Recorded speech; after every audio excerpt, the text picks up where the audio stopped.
I'm Dr. RAUNI KILDE from Finland, but I live in Norway. Actually, I've lived in 10 countries or worked in 10 countries. I'm a medical doctor, and I was even shortly acting Surgeon General of Finland. But I worked with tropical medicine and general practice and health administration. I have 3 specialities. Now I'm retired, of course. I'm 75 already. And I'm also an international bestseller author with 6 languages. But my first book in English is coming out hopefully before Christmas, Bright Light on Black Shadows. And Finland's best clairvoyant, I asked, is it going to be okay? Because a German publisher refused it. It was too heavy. You know, it was too dangerous. So she said, I see a book that's growing, growing, growing. It has golden covers and silver sides. That sounds very good. I said, great. And that includes 22 articles, among others, of course, radiation, TIs, and mind control, and the methods of secret services, how they harass civilian population, which the population knows nothing about, because they've been doing it for decades, and people just die off. They use, as we know, they use food as a weapon. Monsanto, you know, gene-modified foods, which are forbidden in Russia. I think that's one good thing about Russia. They forbid that. And then they use weather as a weapon. You know, they have hurricanes and Fukushima, the biggest catastrophe in the history of mankind. And it's suppressed, suppressed, suppressed, you know, nothing, nothing, nothing. And it has a tremendous effect. Infant mortality went up in California in 11 weeks immediately. Even in Vancouver, even in Pennsylvania, you know, it spreads with the winds. And nothing is told to the public, because all the big news today, and this is important, put it upside down.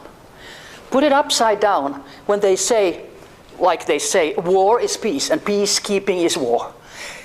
Everything put upside down, so then you know the truth. And people are being deceived by the mass media, by the newspapers, radio, whatever, especially about our cosmic contacts. Would you think that actually we are flying, when I say we, I mean human beings on planet Earth. We are flying constantly to the moon, to Mars, to Saturn. That's for sure, because I've talked to people even who have been. I've talked to a man who's been to the moon, for instance. And we're never told this.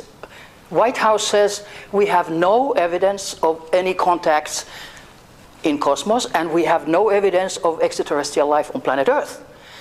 And what happens in Russia? We had an interview in paranormaliblogi.net. It's the biggest alternative net web in Finland. Over 300,000, no, not 300, 30,000 or something hits every month. It was 300, I think. Anyway, it's the biggest one. And there is the Prime Minister of Russia, Medvedev's interview in Russian with Finnish subtitles. And he says when the president becomes a president in Russia, like Putin now, he gets 2 attaché cases. One is the code for atom bombs, and the other one is knowledge about extraterrestrial life in the universe and here. And White House says nothing. So for once, Russia gives good information. RT was supposed to come here. We tried. And Daniel Estulin is an RT Russian TV journalist. He resigned because they said no to this conference. That's something. So you get information mostly in conferences. You meet people. You know, I met in Moscow, I met cosmonauts. General Popovich opened it. Dr. Asharsa was the chairman, and I didn't know at that time that he was chief of Navy intelligence in Russia. That was in the beginning of the 90s. So people like that, you meet at the conference, you talk, and you find out. So I would say to anybody, go to international conferences or national conferences. You get information which you do not normally read in the newspapers. So that would be advice, absolutely, if you want to know what's going on in the world. I don't know if this is in Polish TV or is it in Secret Service TV or whatever. But anyway, again, whoever sees it gets a little bit of information which they probably didn't have before. And I arranged a big conference in 1996 in Finland, financed it myself because I got so pissed off with everybody. I said, fine, I don't have a car, so I'll put the money into a conference, UFO conference, and I got the best names, like Professor John Mack, yes, who is deceased, and I suspect that he was run over deliberately after a conference, mind you, and others. Leo Sprinkle, professor at the University of Wyoming, who has arranged UFO conferences for decades, etc. And because the social and health minister of Finland at that time was a friend of mine, because she was a young doctor when I was a senior doctor, so she was working for me. And I said, now you are the minister and I am a doctor, but come and open it. And she said, fine, let me, give me the details. So I wrote a long sort of opening address. And the conference was starting on Saturday at 9, and Friday night the male secretary called me and she's cancelled. What? So I opened the conference, but because she cancelled and the word had gotten out that the minister is opening a UFO conference, I mean, that's worldwide news. So the conference got so much publicity that every single newspaper and TV and radio station was talking about it. And probably it was the prime minister who, a Bilderberger, who said no. But it's good he said no, because then the publicity got, through the whole Finland. So that way you get information about cosmic contacts. Think that we fly to the moon all the time. They have mining activities there. I got some pictures years ago about the moon.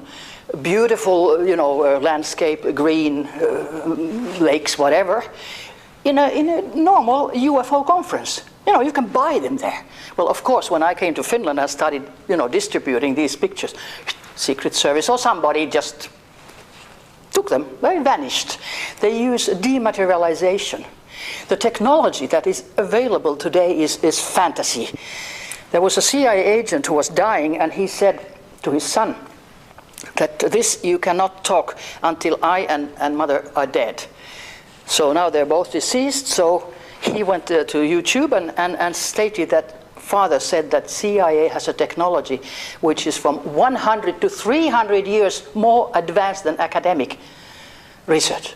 300 years more advanced? We can't even imagine. I mean, come on, 100, 150 years ago, we didn't have electricity, we didn't have cars, we didn't have airplanes, we didn't have anything. 300 years more advanced. Of course we can't understand it.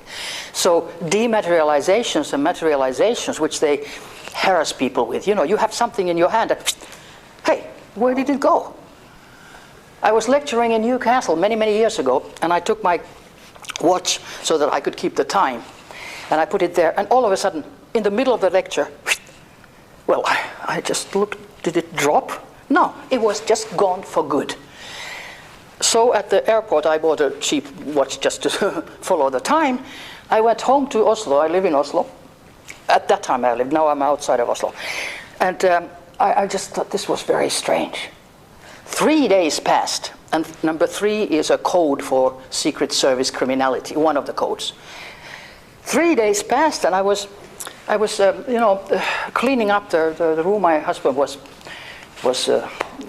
smoking 40 cigarettes a day, and while I was in Finland, I was leading the anti-smoking campaign. So I said, would you please stop at least for the campaign? And all of a sudden, hey, what happened? The clock, which disappeared in Newcastle while I was talking, was materialized into the ashtray. Materialized. And I thought, gee, maybe it came through dimensions, so maybe it's hot, so I sort of, I'll try that I don't burn my fingers. No, it was ice cold, but it was still having British time. And it was next to our wedding picture. And I had no idea that in a couple of months we were separated. So, they know your future, and they sort of give codes what's going to happen. And of course, this is incredible. But it's just materialization, dematerialization, today's technology, which is fantasy.